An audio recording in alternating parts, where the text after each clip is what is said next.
Of course आपको जानना ही होगा कि संत आसाराम बापू पर एक बड़ी दाग इन्होंने लगाने की प्रयास की। उस दाग में उन लोगों ने कहा संत आसाराम बापू ने, मुंह से भी कह नहीं पाते हम लोग, रेप कर दिया, ऐसे उन लोगों ने कहा।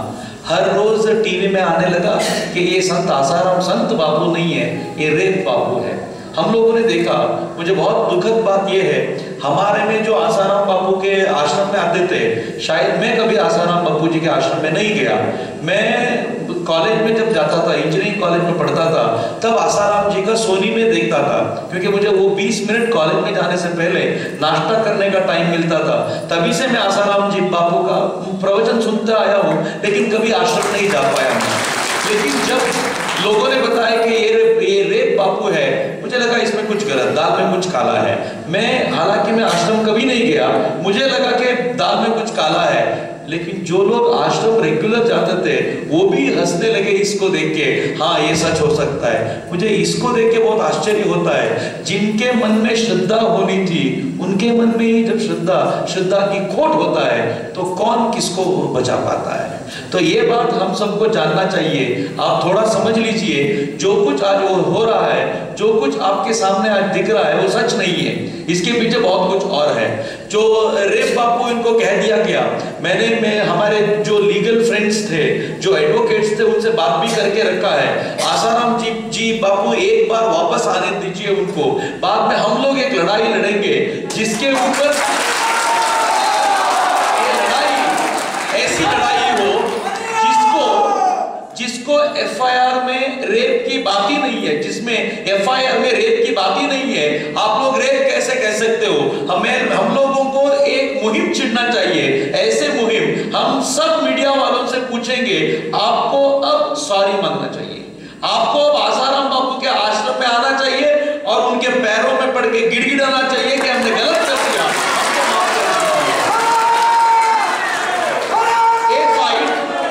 ये जो हमारा फाइट है यहां तक खत्म नहीं होना चाहिए, वहां तक हमको जाना चाहिए। हिंदू समाज का एक बड़ी बुराई मुझे लगता है, हम लोग कभी हिंदू बन के साथ में नहीं रह पाएंगे।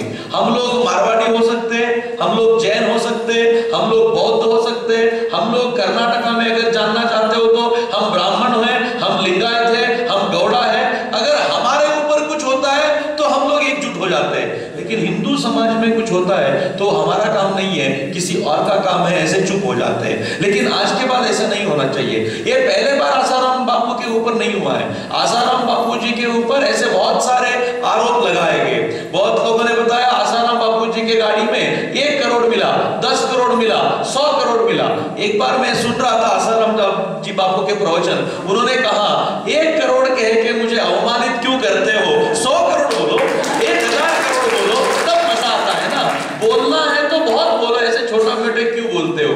तो आज इन लोगों ने ऐसा एक दाग लगा दिया है, ये लोग कहने लगे कि आसाराम बापू ने एक अप्राप्त बालिका के ऊपर रेप कर दिया है। मैं सच बोलता हूं आपसे, छुपाने की कोई जरूरत नहीं है। जब मैं मुंबई गया था, मेरी माँ जो है उसकी भाई की बीबी, वो मुझे बता रही थी आसाराम जी बापू के बारे में आपका ख्याल क्या है। मुझसे पूछा उन्होंने, मैंने बोला मुझे तो बहुत गलत लगता है। उन्होंने बोला, वो बोलती है कि मैंने भी कभी आसाराम बापू जी को नहीं सुना है, लेकिन मुझे लगता है 82 इयर्स के एक आदमी 16 साल की लड़की को छेड़ भी कैसा सकता है।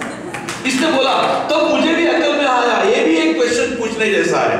अगर मेरे दादाजी उसके पोती को छेड़ सकता है, सेक्सुअली हरास कर सकता है, ये तो कोई भी मान नहीं सकता है। लेकिन ये लोग बोलते हैं आसाराम जी बापू ने 16 साल की लड़की को छेड़ा और रेप भी किया, ऐसे ये लोग बोलते हैं, ये तो मानने की बात ही हो नहीं सकता। तो ये तो पहली कन्विक्शन हमको होना चाहिए, ये लोग झूठ बोल रहे हैं और इस झूठ के पीछे एक षड्यंत्र है। पता नहीं आप लोग मानते हो या नहीं। तो उससे थोड़ा दिन पहले मैंने वो वीडियो भी देखा, आसाराम जी बापू एक जगह बोलते हैं इस देश में थोड़े लोग ऐसे हैं उनको भगाना चाहिए। ये थोड़े लोग कौन है? नो डाउट वो सोनिया गांधी है, राहुल गांधी है। जब आसाराम जी बापू ने ये बोला, कांग्रेस सोचने लगा इनको कुछ ठिकाना लगाना चाहिए, और ठिकाना लगाने की एक ही उनको मेथड मिला, कोई एक लड़की को भेज दो और एक संत का नाम खराब कर दो। ऐसे लड़की के साथ बहुत लोग पादरी, बहुत बहुत लोग फादर जो होते हैं उनका तो अफेयर रोज चलता है। अब पादरियों का लड़कियों के साथ छोड़ो, लड़कों के साथ अफेयर चलता है, लेकिन कोई बताने नहीं पाता है। वो लोग सब छोड़ दिए, उस बात को कोई आगे भी नहीं लेके आता है। आपको पता रहे, पोप एक बार गए और उन्होंने पूछा, हमारे पादरियों ने जो भी लड़कों के साथ असभ्य वर्तन किया, मैं उसके लिए माफी मांगता हूं, ऐसे पोप ने कह दिया। लेकिन कोई मीडिया उसको प्रसारित नहीं करेगा।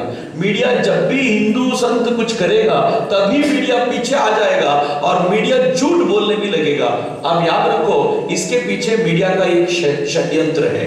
मीडिया का जो भी मीडिया के पीछे है वो सब क्रिश्चियन मिशनरीज है। आज हमको एकजुट रहना चाहिए और हमको बोलना चाहिए हम हिंदू है और हिंदू संत के ऊपर जब भी कुछ होगा हम एक हो जाएंगे। ये तो समझिए, मैं आज इसलिए आया, मैंने पत्रिका में लिखा, मुझे पता भी नहीं था, सच में बोल रहा हूं, मुझे पता भी नहीं था कि आसाराम बापू जी का एक आश्रम यहाँ है। मैं आसाराम जी का जो चंदन है उसको हर रोज लगाता हूं। मैं चंदन लगा के ही जाता हूं। मुझे पता नहीं था, जब मैं हरिद्वार में इस बार महाकुंभ में गया था, वहां से लेके आया, जब मुझे मोहन जी ने बोला यहाँ एक आश्रम है, मैं ताज्जुब हो गया, अरे यहाँ भी आश्रम है, मुझे आश्चर्य लगा। लेकिन यहाँ आश्रम में पता नहीं था, तब भी मैंने आसाराम जी बापू के जो आरोप था उसको निराधार कहते हुए मैंने एक लेख लिखा। अब जानते हो क्यों? अब जानते हो क्यों? एक ही विचार है, हिंदू संत के ऊपर जब भी दाग लगता है, हम लोग हैं हिंदू संत को बचाने के लिए, हिंदू संत के रक्षा के लिए हम लोग हैं। और बहुत बार हमें लगता है, बहुत बार अहंकारी हो जाते हैं हम में से भी बहुत लोगों को अहंकार हो सकता है कि हम लोग अगर आसाराम बापू को रक्षा करते, हम क्या खाक रक्षा करते? आसाराम बापू हमारे रक्षा करेंगे, वो हमारे रक्षा कर रहे हैं, हम लोग उनकी रक्षा क्या कर सकते? मैं इसीलिए कहता हूं एक टाइम इस बार आ गया है, ये टाइम दिखाने की, जब भी संतों पर आक्रमण होगा हम लोग उसके बातों पर लग के चुप नहीं होंगे। इस बार एक रिजल्ट हमको दिखाना चाहिए, हमको सोनिया गांधी को कहना चाहिए और ये नहीं चलेगा, ये आखिरी बार हो गया, अगले बार नहीं चलेगा। हम जो करना चाहिए हमको वो हम करके दिखाएंगे, आपको भगा के दिखाएंगे। मैं बहुत बार बोलता हूं 13 सितंबर को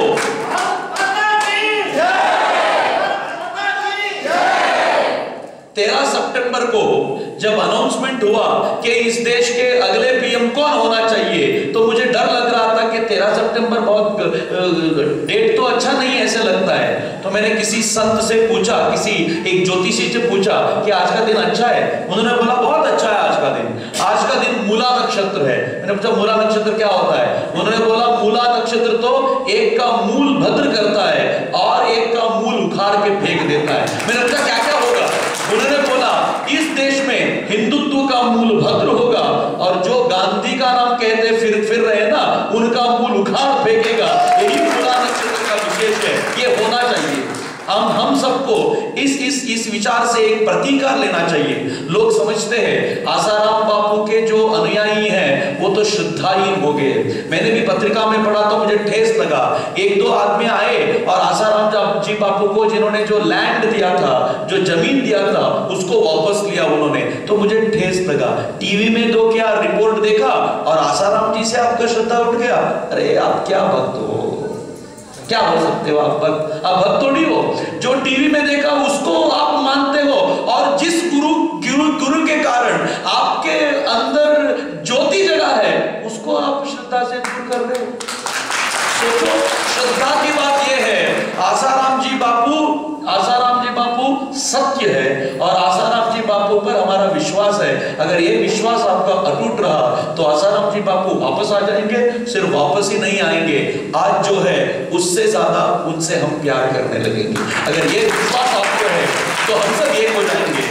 आप सोचो, ऐसे एक घिनौनी सरकार, ऐसे एक थर्ड रेटेड सरकार इस देश को रूल कर रहा है। आज रामदेव बाबा यूके में है, लंदन में है, उनको एयरपोर्ट के अंदर ही उनको फंसा दिया गया, एयरपोर्ट से बाहर जाने नहीं दिया गया और इस देश के सरकार से एक मंत्री ने भी एयरपोर्ट को फोन नहीं किया। मंत्री को फोन करना चाहिए था और बोलना था इस देश के श्रेष्ठ संत आप क्या कर रहे हो? आप तो हमारे देश के संत को अवमानित कर रहे हो, ऐसे नहीं हो सकता है, ऐसे कहना चाहिए था, लेकिन इस देश की सरकार ऐसे घटिया सरकार है, उन्होंने तो उनसे बात भी नहीं किया, एयरपोर्ट से बात भी नहीं किया। आप जानते हो क्या हुआ? पहले ही जब भी रामदेव बाबा वहां जाने वाले थे, उससे पहले ही वहां के एक जो हमारे एम्बेसडर रहते हैं, उन्होंने रेड अलर्ट का एक चिट भेज दिया था, इसीलिए रामदेव बाबा को अंदर ही बैठा दिया गया। एक संत को ऐसा अवमानित करते हो? इस देश के एक संत को आप जेल में डालते हो? इस देश के एक संत को आप जेल में डाल के बोलते हो कि इसने रेप किया है, और इस देश में सब कुछ चल जाता है। 80% लोग अब हिंदू है भाई। अगर हम चाहते हो तो आज भी कुछ भी कर सकते हैं, लेकिन हम चाहते नहीं है ना, यही प्रॉब्लम है। अगर आज भी आपके मन में कुछ करने का इच्छा है तो अभी 3-4 महीना बाकी है, हम करके दिखाएंगे। इस देश में जो जड़ ये डाल के बैठे हैं गांधी परिवार, इसको उखाड़ के फेंकते हैं और बोलते हैं इस देश में ये नहीं चलेगा। और जब भी इस देश को हम एकजुट अगर बनाएंगे तो पूरे दुनिया भारत की तरफ देखने लगेगा। आज सोचो, पूरे दुनिया भारत की तरफ किस लिए देख रहा है? भारत की तरफ वो सोनिया गांधी के लिए नहीं देख रहा है, भारत की तरफ वो कपिल सिब्बल के लिए नहीं देख रहा है, भारत की तरफ वो कोई IAS ऑफिसर के लिए नहीं देख रहा है। अगर भारत के लिए वो देख रहा है तो सिर्फ संतों के खातिर। अगर भारत की तरफ वो देख रहा है सिर्फ इस देश के ज्ञान को जो पूरे दुनिया में दे रहा है, उनके खातिर वो भारत की तरफ देख रहा है। और ये विश्वास अगर हम में रहा तो हम फिर एकजुट हो सकते हैं और हम फिर इस देश को दृढ़ बना सकते हो। ये श्रद्धा हमें रहे, ये श्रद्धा से हम काम करेंगे। जब भी कोई संत पर, कोई संत के मान पर हानि होगा तो हम एक बन जाएंगे और इस देश को फिर दृढ़ बनाएंगे। इसी ज्योति को लेके हम गांव-गांव चल रहे। आप भी हमारे साथ चलो। मैं जब कुंभ मेले में गया था तो वहां एक बहुत होर्डिंग था, तो उस होर्डिंग में एक संत का फोटो था, हाथ बांध के वो खड़े थे, बहुत यंग संत थे। उसमें लिखा था, अगर संतों को कोई सताए हमें बताए। ऐसे करके उन्होंने नंबर लिखा था। आज हमको भी ऐसे करना चाहिए। अगर संतों को कोई सताए, हमारा एक ग्रुप है, हम जाके उनको मारेंगे, ऐसे हमको कहना चाहिए। मैंने एक बार पूछा, कोई पादरी के ऊपर आप क्यों ना लिखते हो? कोई मौलवी के ऊपर आप क्यों नहीं लिखते हो? आप टीवी में क्यों नहीं दिखाते हो? तो एक टीवी के एडिटर मुझे बोलता है, सर वो तो घटिया लोग हैं, अगर हम कुछ उनके ऊपर लिखते हैं तो वो आके टीवी के पूरे ऑफिस बर्बाद कर देते हैं, पूरे धज्जियां उड़ा देते हैं। तो मैंने बोला, हमको भी ऐसा ही करना चाहिए क्या? आपको ठिकाने लगाने के लिए अगर ऐसा ही करना अच्छा लगता है तो हम भी तैयार हैं। अरे यार, हम भी तो खाते हैं, कुछ हमारे में भी ताकत है, कुछ दिखा सकते हैं, हम भी ये करके दिखा सकते हैं। लेकिन हमको ऐसे बाबा मिलते हैं ना, वो हमको फिर संस्कार ही देते हैं। वो फिर हमको मिलता है, ऐसे नहीं काम नहीं करना चाहिए। हमको वो बोलते हैं, आप जाप कर लो। जब भी आपके मन में दुख आता है, अब मैंने देखा, बाबा जी का वेबसाइट देखा, बाबा जी का वेबसाइट में लिखा था, बाबा जी जब जेल में थे, उन्होंने, उनका संदेश था कि आप जहां जहां हो आप जाप करो, भगवान का नाम याद करो, सब कुछ ठीक हो जाएगा। कहीं बाबा ने नहीं बोला आप जाओ टीवी के ऑफिस जाओ, धज्जियां उड़ा दो। अगर बाबा ने एक संदेश दिया होता तो इस देश में हम भी दिखा देते हम क्या कर सकते थे। लेकिन हमको ऐसे संस्कार ही नहीं है ना भैया। ये संस्कार तो उनको मिला है, लेकिन हमारे संस्कार यही है। तो इसका जो नाजायज फायदा ये लोग उठाते हैं ना, उसको हमको ठिकाने लगाना चाहिए। This is the time. एक बहुत बढ़िया टाइम आ गया है। हम हिंदू है, हिंदू एकजुट होंगे और हमारे ताकत हम दिखा देंगे। अगर ऐसे हमारे मन में है तो हम ये विश्वास कह सकते हैं, तो हिंदू ये श्रेष्ठ होगा, एक हिंदू श्रेष्ठ राष्ट्र बना सकेगा। ये ज्योति लेके हम गांव-गांव चलेंगे और सब लोगों को बोलेंगे हिंदू एक है। अगर ऐसा हो सकता है तो आगामी दिन में एक श्रेष्ठ राष्ट्र भारत बनेगा। इतना ही मुझे कहना था।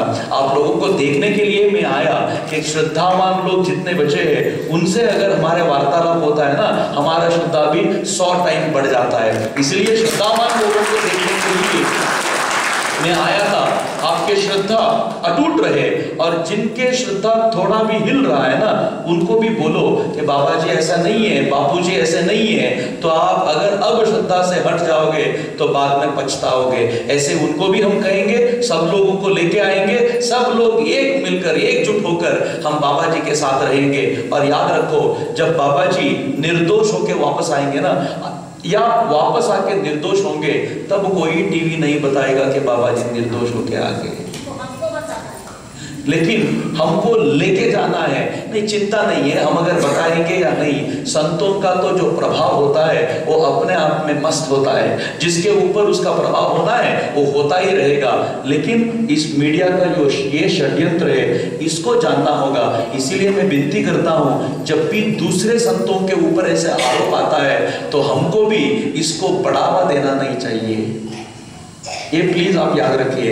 आज बापू के ऊपर आ गया इसीलिए सब लोग हम ये होंगे, कल किसी संत के ऊपर आएगा तो हम भी टीवी देख के बोलेंगे वाह वाह ये संत ऐसे ही था, मुझे भी ऐसे ही लगा। अगर हमने ऐसे किया ये हिंदू समाज को अपमानित करने वाला होगा। इसीलिए मैं आज जो भी संतों से मिलता हूं तो मैं उनसे पूछता हूं आप भी आइए, बापू के ऊपर आज जो हुआ है कल आपके ऊपर भी हो सकता है। इसीलिए हमको ये होना चाहिए, ये मेरा रिक्वेस्ट है।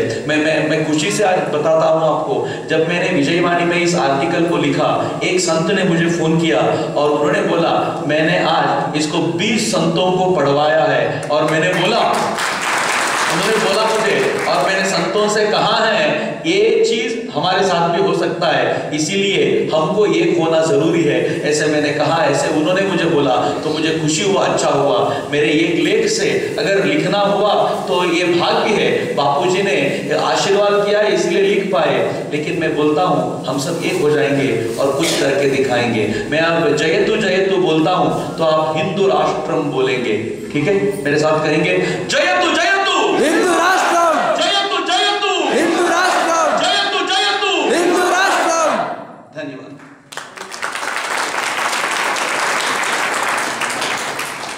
ಚಕ್ರವರ್ತಿ ಸೂಲಿಬೆಲೆ ಅವರಿಗೆ ಧನ್ಯವಾದ. ಅಭಿ ಜೈಸೆ